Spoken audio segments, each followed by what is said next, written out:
આજે તો મસ્ત ખજૂર પાક બનાવ્યો। જય શ્રી કૃષ્ણ। આજે છે શનિવાર અને આજે મારે જીમમાં રજા હતી તો મેં ખજૂર પાક બનાવવાની તૈયારી કરી લીધી। અડધો દિવસ તો ખાલી ખજૂર સાફ કરવા અને સૂકા મેવાને સુધારવામાં જ જતો રહ્યો। એટલામાં ભૂખ લાગી તો આજે મારે ઉપવાસ હતો, સિંગદાણા શેકીને ખાઈ લીધા। પછી તો મેં સૌથી પહેલાં સૂકા મેવાને શેકી લીધા અને ખજૂર પણ શેકી અને મસ્ત રીતે બધું મિક્સ કરી લીધું। પછી તો ખસખસ નાખી અને મસ્ત રોલ વાળી દીધા અને હું કિચનમાં વ્યસ્ત હતી ત્યાં તો અમારા ભાઈને સૂવાનું કીધું હતું પણ બદલામાં તેમને વોટર કલર હાથ લાગી ગયા અને તે તો તેની સાથે રમવામાં વ્યસ્ત થઈ ગયો અને રૂમમાં પણ બધું જ અસ્ત વ્યસ્ત કરી લીધું છે। અને પછી તેને ખબર પડી કે મમ્મીએ ખજૂર પાક બનાવી દીધો છે તો તે આવી ગયો તેની ક્રિએટિવિટી દેખાવા માટે।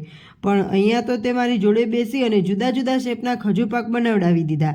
ચલો, મશીને તો કપડાં ધોઈ નાખ્યા છે અને તડકાએ સૂકવી પણ દીધા છે પણ હવે વાળવા તો મારે જ પડશે।